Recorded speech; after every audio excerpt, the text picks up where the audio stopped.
ఆంధ్రప్రదేశ్లో జరుగుతున్న ఓటర్ల ప్రత్యేక సమగ్ర సవరణ ప్రక్రియ గడువును మరో 3 నెలలు పొడిగించాలని సిపిఐ డిమాండ్ చేసింది. అర్హులైన ఓటర్లు ఓటు హక్కు కోల్పోయే పరిస్థితులు ఉన్నాయని ఆరోపిస్తూ జిల్లా కలెక్టర్కు వినతి పత్రం సమర్పించింది.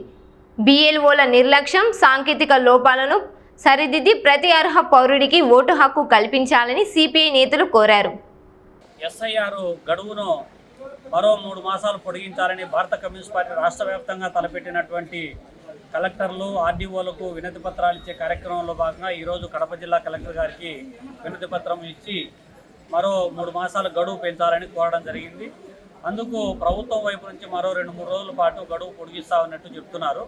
కానీ ఇప్పటికే ఎస్ఐఆర్లో ఇచ్చినటువంటి షరతుల ప్రకారము డేట్ ఆఫ్ బర్త్ కావచ్చు, లేకపోతే వాళ్ళ పూర్వీకులకు సంబంధించినటువంటి డాక్యుమెంటేషన్ కావచ్చు, లేకపోతే ఇతర దేశాల్లో ఉన్నటువంటి వాళ్ళ వివరాలు కావచ్చు, కేవలం బిఎల్ఓలు అప్లికేషన్లు ఇచ్చుకుంటూ పోతున్నారు. గతంలో 2004, 2019, 2014లో ఓట్లు ఉండే, 2024లో కొంతమంది ఓట్లు లేవు. కానీ ఇప్పుడు ఎస్ఐఆర్ కాడికి వచ్చేటప్పటికి కొత్తగా ఎక్కించుకోమని చెప్తున్నారు. కాబట్టి ఈ టెక్నికల్ ఇష్యూస్ ఏవైతే ఉన్నాయో సంస్థాగతంగా ఆ సమస్యలన్నీ కూడా ప్రిపేర్ చేసుకోవడం కోసం ఓటర్లుగా పెంచాలి తప్ప ప్రభుత్వము నువ్వు ప్రూవ్ చేసుకో అనేటువంటి పద్ధతి సరైంది కాదు.